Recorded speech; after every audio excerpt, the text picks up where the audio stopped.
مدینہ عوامی محلہ کمیٹی کی خصوصی دعوت پر district west town municipal commissioner Syed Zain Ali Shah, Muhammad Ali transporter Karachi و دیگر ٹاؤن ذمہ داران کی آمد پر مدینہ عوامی محلہ کمیٹی کے مرکزی رہنما محمد زاہد خان، محمد آصف خان، محمد ذوالفقار سمر خان، وقاص شیخ، محمد شہزاد، محمد کامران، محمد شبیر، محمد قمر، محمد شمیم، محمد عامر و دیگر علاقائی معززین نے استقبال کرتے ہوئے ان کی آمد کا شکریہ ادا کیا۔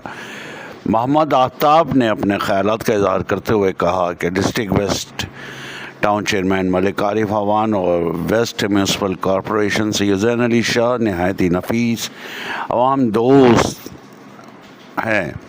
مدینہ عوامی محلہ کمیٹی کے ذمہ داران کے ہمراہ میونسپل کمشنر سید زین علی شاہ نے محمدن فٹ بال گراؤنڈ کا دورہ کیا۔ گراؤنڈ کی حالت زار پر بات چیت کرتے ہوئے انہوں نے کہا کہ وسائل کی کمی کے باوجود اس میدان کو سنوارنے بنانے میں علاقائی سطح پر جو کردار ادا کر سکا وہ میں ضرور کروں گا۔ محلہ کمیٹی کے ذمہ دار محمد آفتاب نے مومن آباد UC1 مدینہ کالونی عوام سے کہا کہ سید زین علی شاہ ایک نفیس انسان، اچھی سوچ، عوام کے لیے ہمدردی کا جذبہ رکھنے والے انسان ہیں۔ ان کی ہدایت پر متاثرہ گلیوں میں سیوریج لائن اور اہم مقامات پہ اسٹریٹ لائٹ کا کام ہوا اور اسپرے مہم بھی شروع ہوئی۔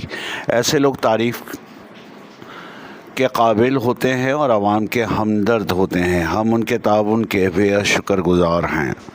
HQ network, Karachi.